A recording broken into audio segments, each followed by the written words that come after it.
Hi, it's Fias Tarot. Hello, all signs. So, messages, energy check-ins, prediction, gabay, o diba yun ang ating titingnan. Okay, and syempre, again, before tayo mag-start, kung hindi ka pa nakakapag-subscribe, please do subscribe and hit the notification bell para lagi po tayo maging updated sa mga mangyayari pa lang. And again, kung meron pong tanong pagdating sa private reading, just message me sa akin pong FB page for more info. Ganon rin po pagdating sa ating mga charms and sa ating mga for protection. Okay, so diba, nag-isip pa talaga ako. Anyway, so ito yung ating sample ng cord cutting. Okay, cord cut. Oo, so yung cord na yon ay nagsisilbing pwedeng nagbibigay sa iyo ng hindrance, blockages. Okay, ikakat natin gamit ito panglahatan. Okay, so nagbibigay ng alat, MALAS sa'yo, yan, mga ganyan. Aalisin natin yun. At kung ano man ang nagbibigay ng blockages sa energies mo para hindi ka makakuha ng blessing, tatanggalin natin gamit ito. Okay, pwede sa'yo, pwede sa bahay, pwede sa business. And syempre, ito yung ating 2-in-1 love and money bracelet na madalas ipinapartner dito. Okay, kasi kung ano man ang pwede nitong gawin, ibigay sa'yo, kung maharang lang din naman ang blockages mo, sayang. Okay, dapat meron kang ganyan, or kung ano man, like protection. Okay, yung evil eye naman is ano lang yon, tawag dyan, protection nga lang. Okay, hindi siya pangtanggal blockages. Ganun din pagdating dito kay granter necklace. Okay, kay granter, siya yung nag-grant ng inyong mga minamanifest. Okay, this is unisex, made to order si granter. Okay, so ano pa ba yung kay granter? So si granter, siya din yung nagbibigay at least twice per week na mga surprises, aside po sa inyong mga minamanifest.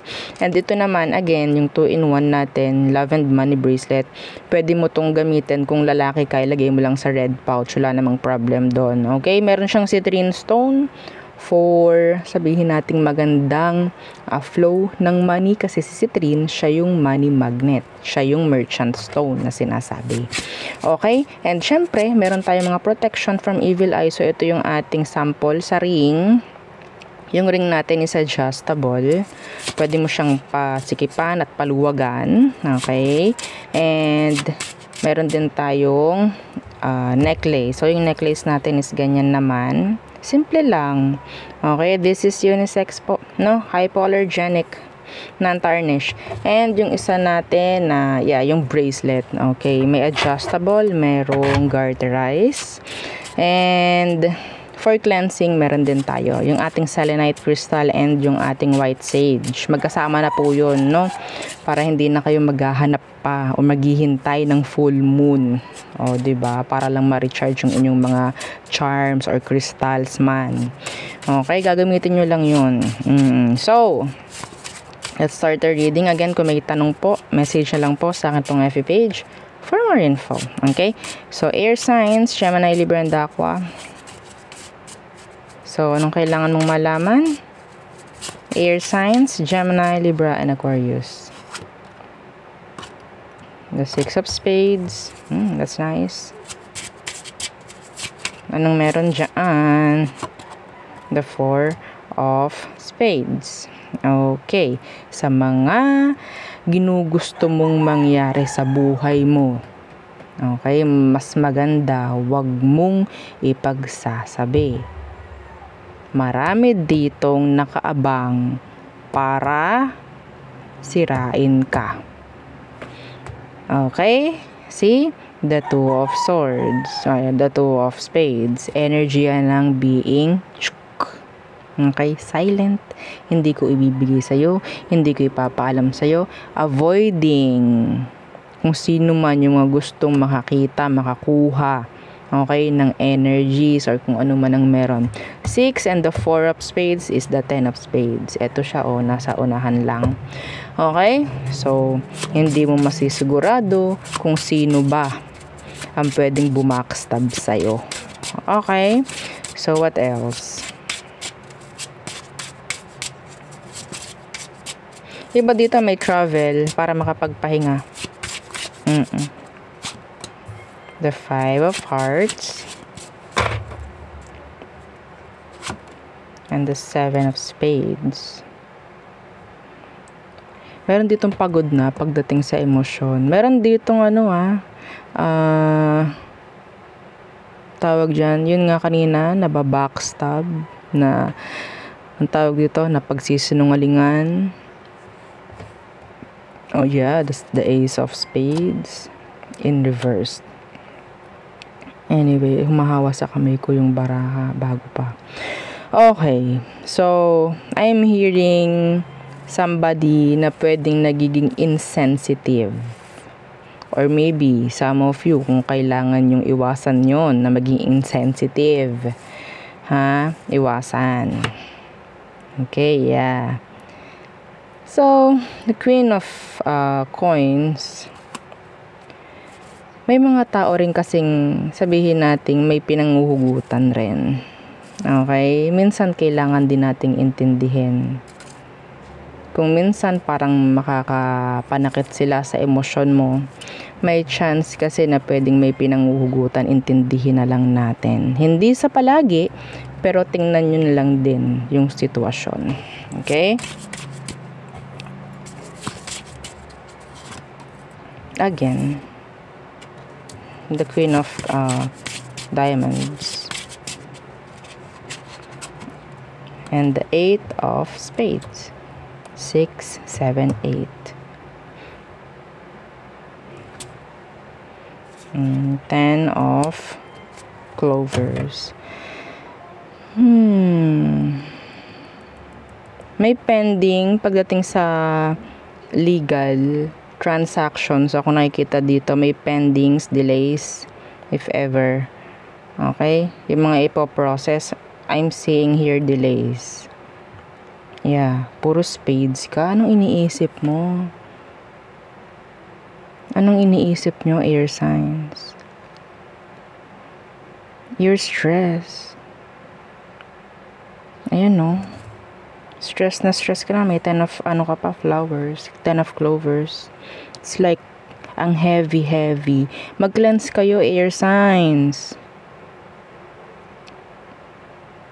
Parang wala pong makakita ng aking pangangailangan. Ayun ang naririnig ko. Parang wala man lang makakita or magbigay sa akin ng concern. Ayun ang naririnig ko sa inyo. Kailangan ko din naman ng suporta. Hindi ako yung palagi na lang ang susuporta. Sana nakikita nyo rin yung aking mga kailangan.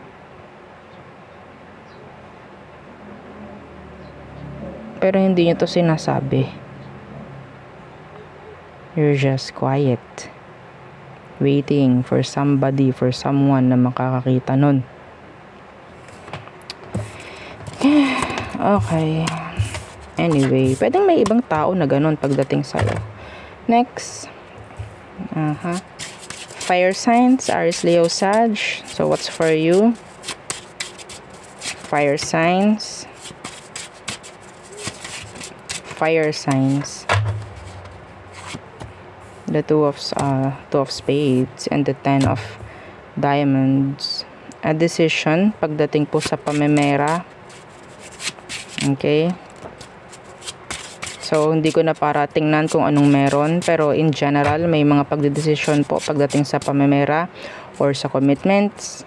Mga ganyang bagay. Pamilya. Okay. The Queen of Spades. And the 4 of diamonds. Opening a bank account for some of you. Okay, meron ditong mag-i-invest. Yeah.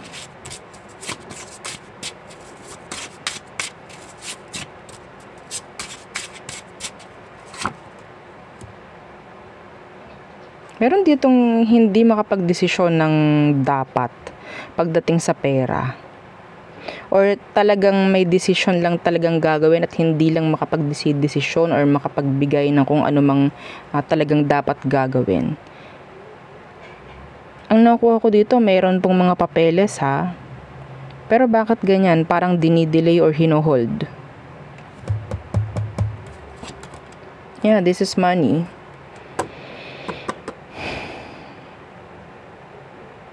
Okay, at matagal na to. Matagal na. Napipending. Itong taong to, kung sino man to, siya yung parang may control. Pwedeng okay na. Yun nga lang, I'm hearing power trip.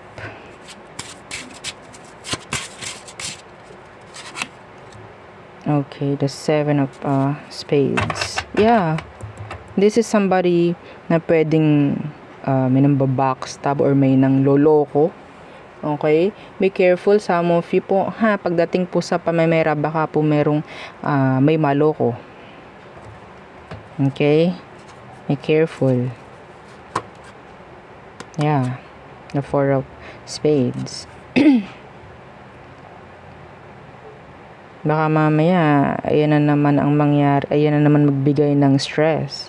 Or meron ditong na-stress kasi talagang hinohold yung pera. Meron ditong hinohold yung pera. Meron sa inyo. Iba sa inyo na may issue pagdating dyan, yes. Ang isang dahilan is talagang hinohold. Pwede pong i-release na Yun nga lang hinohold. Okay? Pwedeng may mga tawag dyan. Kasama ditong mga tao talaga. Okay, merong medyo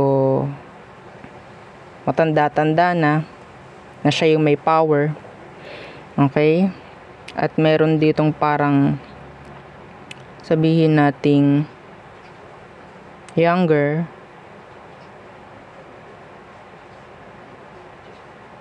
Parang parang kung ano yung pagmamatigas nung young, andun din yung parang, ay, hindi mo ko makukuha sa ganyan.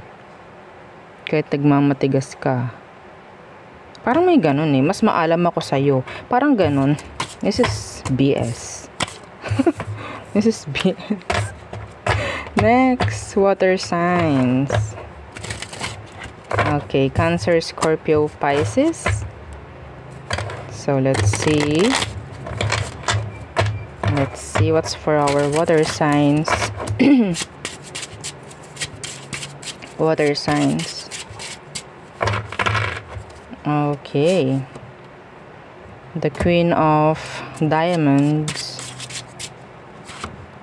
The Two of Diamonds.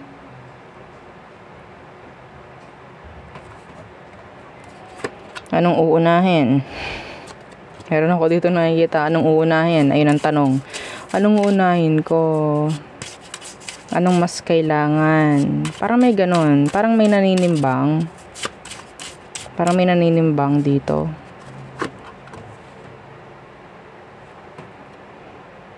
Kung ano sa tingin mo yung parang mas makakabuti sa'yo, go. At kung anong nilalaman ng iyong puso, go. Okay? Kung intention mo is makatulong, go. Pero, kung ang paninimbang na yan ay ikaw yung nasa kabila at palagi kang tulong ng tulong, minsan, kailangan mong balansehin. Tabingi na. Okay? Tabingi na ang scale. Tabingi na ang timbangan. Minsan naman, kumabig ka pagdating sa'yo. Ha? Okay? Hindi naman na magiging issue kung minsan ay uunahin mo yung ikaw. Okay? So, the 9 of swords. The 9 of spades. And the 4 of diamonds.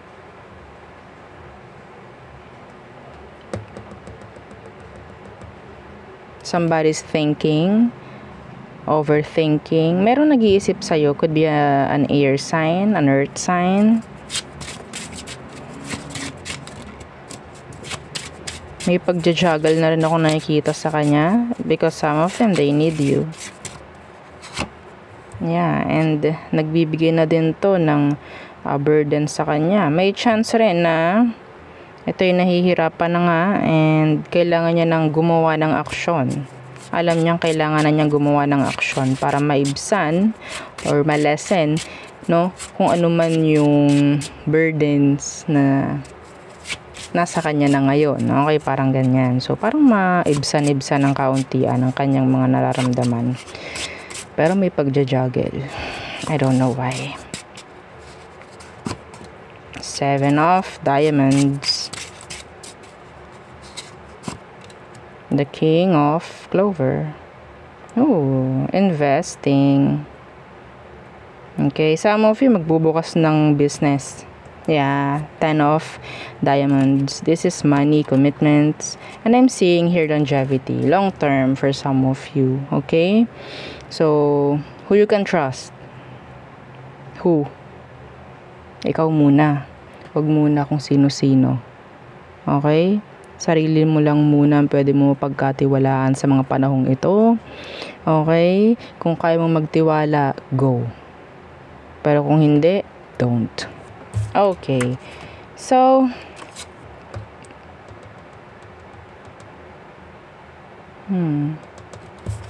yeah. Iba sa inyo na mayroong iniintay about your employer or your tawag dyan, basta regarding tawag dito, work, pwedeng may mangyari kung ano this coming week. Okay? Or yeah, sa date na nakalagay sa video. Next, Earth signs, Taurus, Virgo, Capricorn. What's for you, Earth signs? Syempre, ang sinisigaw nyo, money. Tingnan natin kung anong meron for your Earth signs, ha? Okay, the 6 of Pentacles. May magbabayad or babayaran. Okay? Yeah, this is 10 of Pentacles in total. No, 10 of Pentacles. 10 of Diamonds in total. The 6 and the 4 of Diamonds. Okay?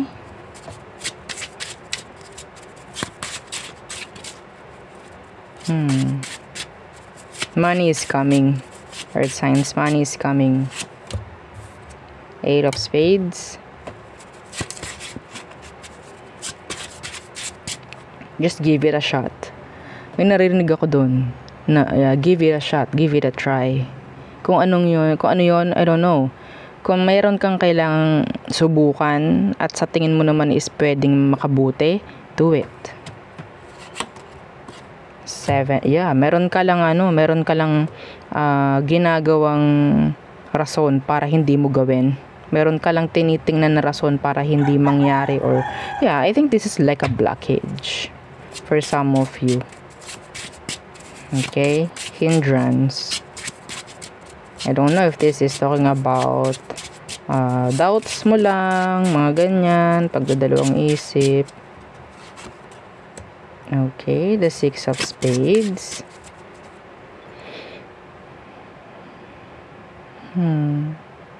And yeah, the King of Flower, the King of Clovers. Some of you, your health is, sabihin nating mag-i-improve. Okay, mag-i-improve yung health mo. Yeah. Anyway, so investing, nakikita ko dito investing, and merong mangyayari, may magaganap, merong may execute kung ano man. Okay, this is 6 of Spades. Na ano bang meron dito? Andun yung goal, okay, nandun yung mga plano na pwede mong may sakatuparan. Okay? May iba sa inyo na merong mga itinabi para magamit in the near future? Yes. Nakita ko na pwede nyong sabihin nating mapalago. Okay, that's nice. Yeah, money. The 8 of Pentacles, the 8 of Diamonds. This is being consistent. Okay, hard work. Yan. Okay? So, I think, deserve mo. Okay? Deserve mo. Kung ano man, yung mga pinaghihirapan mo sa ngayon. Kasi meron dito nakikita ko na talagang may pinaghihirapan. Alam ko kung saan ko dadalhin yung pera ko, ganyan. Okay? Alam ko kung ano yung hihindian ko. Alam ko yung oohan ko. Minsan, kailangan ko mag-sacrifice muna for the better. Yeah. So, yun. Ang aking reading for you. All signs, again, please don't forget to like, share, and subscribe. And follow our FB page. Yan yung ating second YouTube channel na nasa description box below. Yung atin pong love letter. Again, thank you. Goodbye.